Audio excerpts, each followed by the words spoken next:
నేను నందలూరు మండలం లేబాక విలేజ్లో పీడీగా వర్క్ చేస్తాను సార్. అక్రమాలు అంటూ ఏమి ఉండవండి. ఇది అందరూ మా కష్టంతో మా కష్టార్జితంతో వచ్చిన జాబ్ తప్ప అక్రమాలతో అయితే అందరూ అక్రమాలు చేయడానికి రెడీగా ఉంటారు కదా. ఇదేం ప్రభుత్వము ఏం మా ఒకరికి చుట్టం కాదు. మేము ప్రభుత్వాన్ని మేము చూడను లేదు, ఏం లేదు. ప్రిపరేషన్ స్టార్ట్ చేసినాము, సిన్సియర్గా ఉన్నాము, చదివినాము, జాబ్ కొట్టినాము, ఎన్నో కష్టాలు పడ్డాం. పారదర్శకంగానే జరిగింది, అది ప్రతి ఒక్కరికి తెలుసు. కాకపోతే ఏ దేంట్లోనైనా ఓటమి గెలుపు రెండు ఉంటాయండి. గెలిచిన వాళ్ళు కొంచెం సేఫ్లో ఉంటారు, ఓడిన వాళ్ళు వాళ్ళ అపోహలతో వాళ్ళని వాళ్ళు తగ్గించుకుంటున్నారు. అంతేగాని ఇక్కడెక్కడ అక్రమాలు అలాంటివి ఏం జరగలేదు. సిన్సియర్గానే చదివినాము. మా కష్టము, మా నిద్రలేని రాత్రులు, మా పేరెంట్స్ కష్టము, అలాగే ప్రభుత్వం కూడా వచ్చిన వెంటనే నోటిఫికేషన్ ఇచ్చింది, మాట నిలబెట్టుకుంది. అది కూడా మాకు ప్లస్ అయింది. మేము డిఎస్సి కోసం 2017 నుంచి వెయిట్ చేసినాము. కొన్ని కారణాల వల్ల 18 మిస్ అయింది. మరి అప్పుడు మిస్ అయినప్పుడు మేము అందరినీ నిందించుకుంటూ కూర్చుంటే అవ్వదు కదండి. మరి మేము స్టార్ట్ చేసినాము, ప్రిపరేషను కొనసాగించినాము, ఇంతవరకు పోరాడినాము. అమ్ముకోవడం అంటే మేము కొనే స్థితిలో అయితే మేము లేము. అమ్ముకోవడం అని వాళ్ళు అంటున్నారు కానీ కొనే స్థితి అయితే మాది కాదు కదా. కొనే స్థితి అంటే ఇన్ని సంవత్సరాలు మేము ఎందుకు కోచింగ్ సెంటర్ల వెంట తిరిగి ఇంట్లో పేరెంట్స్ని వదిలేసి ఆర్థికంగా నష్టపోయి అవన్నీ చేయం కదా. మేము కూడా ఏదో దారి చూసుకుని కొని తీసుకోవాలని చూస్తాం కదా. అందరూ కొంటారు, కొనే శక్తి ఉన్న వాళ్ళందరికీ మరి జాబ్ లేదు కదా. ఇక్కడ కష్టపడిన వాళ్ళకే ఉంది. కాకపోతే చిన్న చిన్న హాఫ్ మార్కులు అట్లా పోవడం వల్ల వాళ్ళ బాధ ఉంది. కానీ బాధను మేము దానికి సానుభూతిగానే ఉంది. కానీ దాన్ని మోసం జరిగింది ప్రభుత్వాన్ని నిందలేయడం వల్ల నష్టపోయేది ఎవరు? ఇంకా నెక్స్ట్ అక్టోబర్లో డిఎస్సి వేయడానికి సిద్ధంగా ఉన్న మన ప్రభుత్వాన్ని మనము నీరుగార్చిన విధంగా ఉంటుంది. దానివల్ల నష్టపోయేది నిరుద్యోగులే.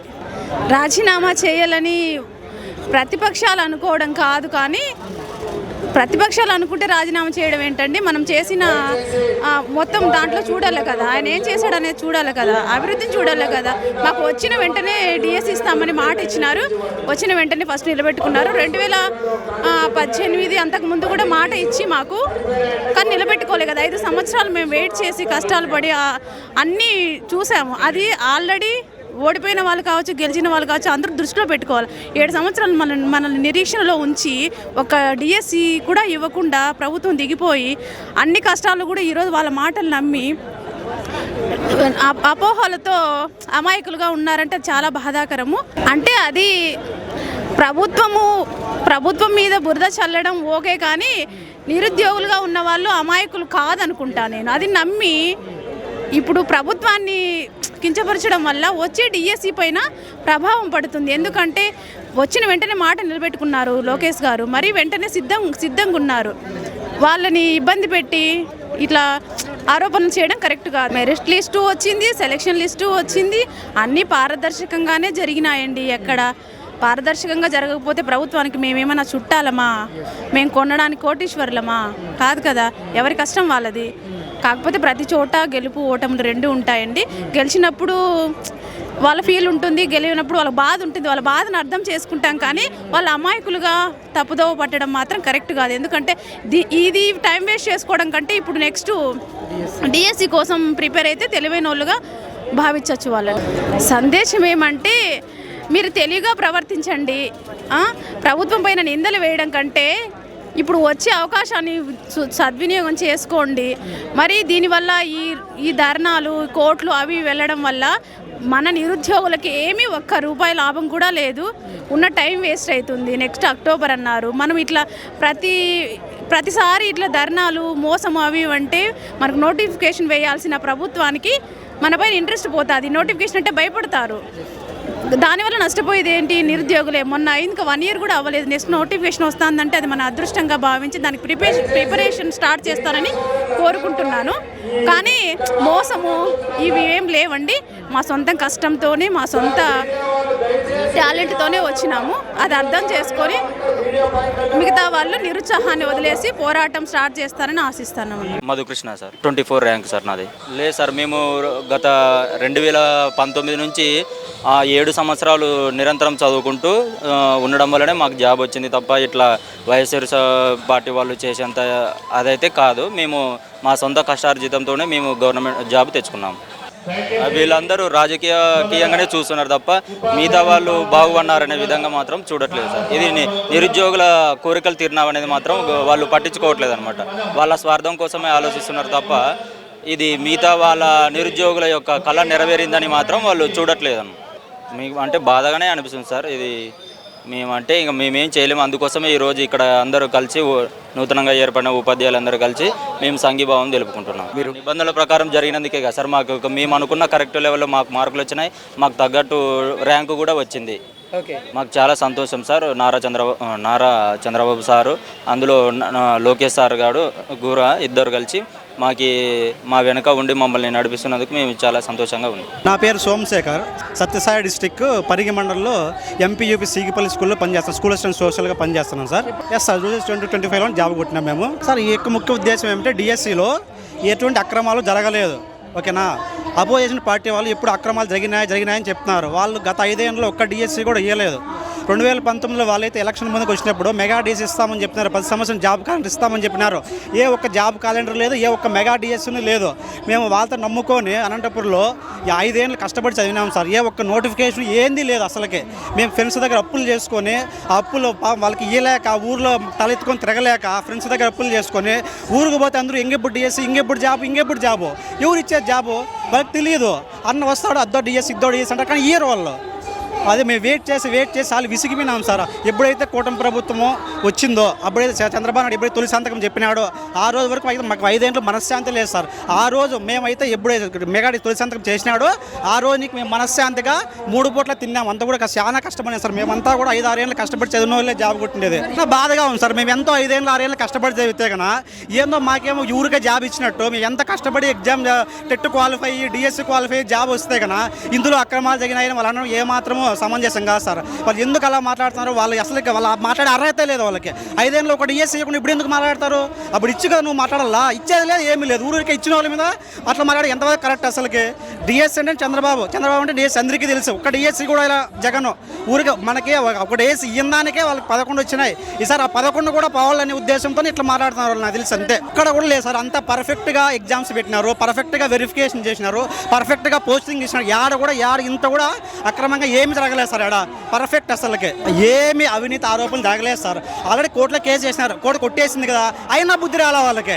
ఏందో అన్ని ఆడ మీటింగ్లో పెట్టుకుని ఏదో ఊరికే మాట్లాడడం తప్పితే కదా వాళ్ళకి ఏంది, వాళ్ళ దగ్గర ఏ ప్రూఫ్ లేదు, ఏంది లేదు. ఊరికే అన్ని ఆరోపణలు వాళ్ళు చేస్తాను తప్పితే ఏంది లేదు. మేము చూసినా వాళ్ళంతా జెన్సెడ్ ఎవరు లేరు. అంతా 40-50+ అబోవ్ ఏజ్ ఉండే వాళ్ళే, నాకు తెలుసు ఆ విషయము. వాళ్ళు డిఎస్సి అప్లై చేసిన ఒక్కరు కూడా లేరు దానిలో అసలుకే. అంతా ఎవరంటే వాళ్ళే వైసీపీ బ్యాచ్. అందరికీ తెలుసు ఆ విషయం అందరికీ తెలుసు ఆ విషయము. నిజంగా డిఎస్సి ప్రిపేర్ అయిన ఎవరు దానిలో లేరు. ఓన్లీ అపోజిషన్ పార్టీ వాళ్ళు మాత్రమే. ఈ గవర్నమెంట్కి ఏడైతే ప్లస్ పాయింట్లు ఎక్కువ వచ్చేస్తాయి, మళ్ళీ ఈ కూటమి ప్రభుత్వం అధికారంలోకి వస్తుంది, ఆ భయంతో వాళ్ళు ఇంకేదో చెప్పాలి కదా గెలిచాలంటే. ఇంకా అందుకని డిఎస్సిని పట్టుకొని ఎలా ఆడుతున్నారు. ఇంకేంటివి లేవు వాళ్ళకి. ఇప్పుడు డెవలప్మెంట్ బాగా జరుగుతుంది అందరికీ తెలుసు. కాబట్టి వాళ్ళు ఇంకేం చెప్పాలో అర్థం కాక దిక్కు తెలక ఈ డిఎస్సిని ఊరికేట్లా ఏదో తెర మీద తీసుకొని వచ్చి టైం పాస్ చేస్తున్నారు అంతే. వాళ్ళు అవాస్తవం. కోర్టు అందుకే అది కొట్టేసింది. వీళ్ళు ఊరికే అంత టైం పాస్కి అంతే అట్లా మాట్లాడడం తప్పితే ఇంకేంది లేదు. ఇప్పుడు ఏం లేదు సార్. డిఎస్సి 5-6 లక్షల మంది అప్లై చేసింటారు, 16,000 మందికే ఇచ్చిండే డిఎస్సి. ఇంక మిగతా వాళ్ళంతా మాకు అనుకూలంగా వస్తారనే ఉద్దేశంతో తప్పితే వాళ్ళు ఇంకేంది లేదు అసలుకి. వాళ్ళకి తెలియాలి డిఎస్సి వాళ్ళు ఎవరికి కూడా వైసీపీ పార్టీకి ఓటు వేయరు. ఆ విషయం వాళ్ళకి అందుకే లాస్ట్ ఎలక్షన్లో అది ప్రూవ్ అయింది. అందుకే వాళ్ళకి 11 వచ్చినాయి సీట్లు. వాళ్ళు ఒక 5 ఏళ్ళు ఒక డిఎస్సి ఇవ్వకపోగా ఇట్లా మాట్లాడడం ఎంతవరకు కరెక్ట్ కాదు. వాళ్ళకి 11 ఎందుకు వచ్చినాయనే వాళ్ళు దాన్ని ఆలోచించాలా. ఎందుకు మాకు 11 వచ్చినాయనే విషయం వాళ్ళకి ఇంకా తెలియకుంటే ఇంకా 11 కూడా వాళ్ళు వద్దనుకున్నారేమో నాకు అర్థం కాల. ఇది 100% రాజకీయ కోణమే కదా. ఇది అందరూ వాస్తవం ఆడుంది. హైకోర్టే కొట్టేసింది కదా కేసుని. ఇంకేంది రాజకీయ ఆడుంది. ఇంకా రాజకీయంగా వాళ్ళంతా రాజకీయమే. వాళ్ళు ఏం చేసినా రాజకీయమే అంతే. వాళ్ళు పనికి రాకనే వాళ్ళతో ఓడిపించిండేది. మళ్ళీ వీళ్ళకేముంది? వీళ్ళు ప్రూవ్ చేయి. నువ్వు ఏంది అసలు కోర్టే కొట్టేసింది కేసుని. నువ్వేం చేసినావు? రాజీనామా చేయాలి అసలుకే. నీకు 11 ఇచ్చినారు, అప్పుడే నువ్వు అర్థం చేసుకోవాలా జనాలు నీ మీద ఎట్లున్నారు అనేది విషయము. నువ్వు ఇంకా మారకుండా ఇట్లే చేస్తే నీకు ఆ 11 కూడా రావు. ఎవరు కూడా అపోజిషన్ పార్టీ వాళ్ళు నమ్మద్దండి. ఈ కూటమి ప్రభుత్వము పక్కాగా చెప్పిన డేట్లకి నోటిఫికేషన్లు పక్కా ఇచ్చింది, టెట్ ఇచ్చింది. ఇప్పుడు డిఎస్సి కూడా అనౌన్స్ చేసినారు. పక్కా అక్టోబర్ 10 డిఎస్సి రానే వస్తుంది. దాన్ని ఎవరు మార్చలేరు. పక్క చెప్పిన పోస్టులతోనే, మంచి పోస్టులతోనే డిఎస్సి వస్తుంది. అందరూ కూడా ఈ అపోజిషన్ పార్టీలు ఇచ్చే డిఎస్సీలు అక్రమాలు జరుగుతున్నాయని వాళ్ళ మాటలు వినద్దండి. ఇప్పుడు కూడా మీ వేలో మీరు వెళ్ళిపోండి అంతే. ఖచ్చితంగా కూటమి ప్రభుత్వం మనకందరికీ ఖచ్చితంగా మంచి న్యాయమే చేస్తుంది. నా పేరు విష్ణువర్ధన్ ఆచార్య సార్. నేను ఓపెన్ కేటగిరీలో జాబ్ తెచ్చుకున్నాను వచ్చిందండి సార్ 81 మార్క్స్ తోటి. ఎంతో కష్టపడ్డాం సార్ మేము 5 years గా కష్టపడి ఈ జాబ్ కొట్టుకుంటే ఇప్పుడు లాస్ట్ ఇయర్ గవర్నమెంట్ మాత్రం అక్కడ మీరు ఏదో ఫ్రాడ్ జరిగింది, పేపర్ లీక్ అయిందని ఆరోపణ చేస్తున్నారు సార్. పేపర్ లీక్ కావడానికి ఇది ఆఫ్లైన్ ఎగ్జామ్ కాదు కదా సార్, ఆన్లైన్ ఎగ్జామ్లో అప్పటికప్పుడు క్వశ్చన్స్ అనేది పంపించడం జరుగుతుంది. ఎప్పుడు ఎవరికి వస్తుందో ఏమో తెలియదు. సో మేము కష్టపడి జాబ్ కొట్టుకుంటాం. ఇప్పుడు వచ్చి మీరు ఫ్రాడ్ చేసినారు అంటే ఎంతవరకు న్యాయం అవుతుంది సార్? అసలు ఈ గవర్నమెంట్ రావడం వల్లే మాకు జాబ్స్ వచ్చినాయి. లాస్ట్ ఇయర్ గవర్నమెంట్ అసలు జాబ్సే లేవు సార్. మేము ఈ కష్టపడిన దానికి ఇప్పుడు మా కళ మేము నిలబడినాం. మా ఫ్యామిలీ అంతా కూడా చాలా సంతోషపడుతుంది. 6 ఏళ్ళ కష్టం సార్. 2019 కానీ మేము ప్రిపేర్ అవుతూనే ఉన్నాము. లాస్ట్ ఇయర్ గవర్నమెంట్ లో అస్సలు కొంచెం కూడా ఒక్క నోటిఫికేషన్ రాలేదు. దాంట్లో జియో సరిగా లేవు, ఏం సరిగా లేవు, ఒక క్యాన్సిల్ చేసి పడేసినారు. ఇప్పుడు వచ్చిన గవర్నమెంట్ మెగా డిఎస్సి అంటూ ఎక్కువ పోస్ట్ రిలీజ్ చేసి మా యొక్క జీవితాల్లో వెలుగు నింపింది సార్. ఏం చెప్పాలి అంటే అదంతా అబద్ధం సార్. ఒకవేళ లీక్ అయ్యింటే అందరికీ జాబ్స్ వచ్చాడు కదా సార్. సరే ఒకవేళ నిజమే అనుకుంటే ఇప్పుడు కోన శశిధర్ గారు మనకి అందరికి ఎక్స్ప్లెనేషన్ కూడా ఇవ్వడం జరిగింది. ఎందుకు వాళ్ళకి జాబ్ రాలేదు అనేది ప్రతి ఒక్కటి ఎక్స్ప్లెనేషన్ ఇవ్వడం జరిగింది. అంత ఎక్స్ప్లెనేషన్ ఇచ్చినప్పుడు కూడా మనకి లీక్ అయిందని ఏ విధంగా చెప్పగలం సార్? ప్రూఫ్స్ ఎక్కడ ఉన్నాయి? ప్రూఫ్స్ లేకుండా ఒక లీక్ జరిగింది అంటే సరిపోతుందా? ప్రూఫ్స్ అనేది ఉండాలి కదా సార్ ఖచ్చితంగా. సార్ ఇది అంతవరకు కరెక్ట్ కాదు సార్. ఎందుకంటే ఇప్పుడు పేపర్ లీక్ అయిందని ఎక్కడ లేదు ప్రూఫ్. ఇంకోటి కోర్టు పోయింటే కూడా కోర్టు డైరెక్ట్ చెప్పేసింది. మీరు ఎందుకు కోర్టుకు వచ్చినారు? ఎవరైతే నష్టపోయిన అభ్యర్థులు ఉంటారో వాళ్ళు కోర్టుకు రావాలి, కానీ మీరు ఎందుకు వచ్చారని కోర్టు అనేది కేసు కొట్టడం జరిగింది. సో మరి కోర్టు అనేది ఎగ్జాక్ట్గా తీర్పిచ్చింది కదా సార్, ఎక్కడ లేదు పేపర్ లీక్ అనేది. సో అట్లాంటప్పుడు మనం పేపర్ లీక్ అయిందని చెప్పడానికి లేదు సార్. ఇది కష్ట ఫలితమే సార్. ప్రతి ఒక్కరు కష్టపడ్డారు, కష్టపడిన వాళ్ళకే జాబ్ అవుతుంది సార్. ఎక్కడ ఎటువంటి పేపర్ లీక్ జరగలేదు, ఎక్కడ ఎటువంటి అవకతవకలు జరగలేదు సార్. నీట్ ఎగ్జామ్ అనేది ఆఫ్లైన్ లో జరిగింది, దేశం మొత్తం జరిగింది. ఎక్కడో తన పేపర్ బయటకు వస్తుంది. మనకి జరిగినది ఆన్లైన్ ఎగ్జామ్. ఆన్లైన్ లో పేపర్ ఎలా లీక్ అవుతుంది సార్? జస్ట్ ఎగ్జామ్ స్టార్ట్ అవుతుంది 1/2 hour ముందు పేపర్స్ క్వశ్చన్స్ అనేవి ఆన్లైన్ లో వస్తాయి. ఈ విధంగా లీక్ అవుతుంది. లీక్ కావడానికి అవకాశం లేదు. ఆఫ్లైన్ ఎగ్జామ్ ఏంటో చెప్పడానికి లేదు, కానీ ఆన్లైన్ ఎగ్జామ్ పేపర్ లీక్ అయ్యే అవకాశం లేవు సార్. సార్ తెలుసు కదా సార్ రాజకీయం ఇదంతా రాజకీయ చూడడం జరుగుతుంది అంతే. ఇది కేవలం రాజకీయ లబ్ధి కోసం మాత్రమే జరుగుతున్న కుట్ర మాత్రమే. ఇది మా కష్టార్జితం, మేము కష్టంతో సంపాదించుకున్న ఉద్యోగాలు. ఈ బాధలు మాకు తెలుసు. 7 ఏళ్ల కష్టం సార్. 7 ఏళ్ల నుంచి మేము చేస్తున్న కష్టము, దానికి ఫలితం ఈ రోజు మేము పొందాం సార్. ప్రస్తుతం ఉన్న గవర్నమెంట్ వల్ల సార్ వాళ్ళ చిత్తశుద్ధితో ఈ ఉద్యోగాలను మాకు ఇవ్వడం జరిగింది సార్. ఇది పేపర్ లీక్ కావడానికి 100 to 100% అయితే ఆస్కారమే లేదు సార్. ఎందుకంటే ప్రతి సెషన్ లో రెండు సెషన్స్ గా ఎగ్జామ్స్ జరగడం జరిగింది ఆన్లైన్ లోనే సార్. ఇది ఈవెన్ ఒక సార్ ఎవరికి కూడా ఒక క్వశ్చన్ కూడా బయటికి తెలిసే ఆస్కారం అయితే లేదు సార్. ఎగ్జాక్ట్ గా ఆన్లైన్ లో మేము ఎప్పుడైతే మేము దాంట్లో ఆన్లైన్ లో మేము డేట్ ఆఫ్ బర్త్ తో మేము లాగిన్ అవుతామో అప్పుడు మాత్రమే మా క్వశ్చన్లు మాకు స్క్రీన్ డిస్ప్లే అవ్వడం జరుగుతుంది. అంతే తప్ప ఏదో ఎవరో చేశారని ఎట్లో చేశారని అది అసలు ఆస్కారం లేదు సార్. ఇది ముమ్మాటికి అనవసరం సార్. అసలు ఇదంతా మొత్తం చెప్తున్నాం కదా సార్, ఇది కేవలం రాజకీయ కుట్ర మాత్రమే. అదే విధంగా మాకు కనిపిస్తుంది తప్ప ఇదేదో మా కడుపు కొట్టాలనే చూస్తున్నారే తప్ప ఏదో వాళ్ళు మా మీద సానుభూతి కోసం అయితే ఎటువంటి పని అయితే చేయట్లేదు సార్. ఇదంతా మాత్రం కుట్రనే సార్. 100 to 100% ఇది మాత్రం కుట్రనే లేదు సార్. ఎవరు కనిపించట్లేదు ఎవరు సార్. ఇప్పుడున్న వాళ్ళందరూ ఇక్కడ ఉన్న వాళ్ళందరూ డిఎస్సి ఆస్పిరెంట్సే సార్. వీళ్ళ ఒక్కొక్కరు ఒక్కొక్క జీవిత ఆశయంతో వచ్చారు సార్ ఇక్కడికి. ఈ సంపాదించడం, ఈ ఉద్యోగ సంపాదన కూడా కొన్ని ఎన్నో అవమానాలు, ఎన్నో కష్టాలతో ఆ కష్టాలు మాకు తెలుసు సార్, వీళ్ళకి తెలియదు. వీళ్ళు కేవలం రాజకీయ పరంగా మాత్రమే దీన్ని ముందుకే తీసుకెళ్లాలనే కోణంతోనే వెళ్తున్నారు తప్ప ఏదో విద్యార్థుల మీద మా మీద సానుభూతితో మాత్రం ఎటువంటి పని అయితే చెయ్యట్లేదు అంతే సార్. మాటికి తప్పే అదే సార్. ఇదంతా చెప్తున్నాం కదా సార్, ఇదంతా వాళ్ళ కోణంలో మాత్రమే చూస్తున్నారు. కానీ మేము పడ్డ కష్టాలు కానీ మేము కూడా ఆశించే ఉద్యోగం ఆశించే గత 7 ఏళ్ల నుంచి మేము ప్రిపరేషన్లో ఉండడం జరిగింది. గత ప్రభుత్వం కూడా మమ్మల్ని సార్ 5,000 పోస్టులతో నోటిఫికేషన్ కూడా ఇవ్వడం జరిగింది. కానీ అది అనివార్య కారణాల వల్ల దాన్ని తొలగించడం కూడా జరిగింది సార్. నోటిఫికేషన్ని మళ్ళీ సార్ గారు వచ్చారు. అక్టోబర్ 13వ తేదీన మొదటి సంతకంతో మా జీవితంలో వెలుగులు నింపారు సార్. దాని పరంగానే మేము అన్నీ అనగదొక్కుని మేము చదువుకోవడం జరిగింది, కష్టపడి సాధించడం జరిగింది సార్. దీంట్లో ఎవరి ప్రోద్బలం లేదు సార్. సార్ ఒకటి ఇప్పుడు కొనాలన్నా మా దగ్గర అంత స్తోమత లేదు. అన్నగారు కార్పెంటర్ వర్క్ సార్, మాకు చేస్తేనే గడిచే పరిస్థితి మాది. అట్లాంటి సమయంలో నేను ఎలాగైనా ఇంటిని నేను చక్కదిద్దాలనే ఉద్దేశంతోనే ఇక్కడికి రావడం జరిగింది సార్. గత 2018లో నేను డిఎస్సి రాశాను. అప్పుడు మిస్ అయింది సార్ పోస్టు, అనివార్య కార్యాల వల్ల, కొన్ని నా తప్పిదాల వల్ల కొంచెం మిస్ అయింది. నెక్స్ట్ అప్పటి నుంచి ఎక్కడికి వెళ్ళలేదు సార్. నేను రూమ్లోనే కూర్చొని అప్పటి నుంచి ప్రిపేర్ అవ్వడం జరిగింది. కానీ వాళ్ళు వీళ్ళు మాటలు చెప్పడము, ఫైనాన్షియల్ పరంగా కూడా ఇంట్లో అడిగి తీసుకునే పరిస్థితి కూడా లేదు సార్ మాకు కానప్పుడు.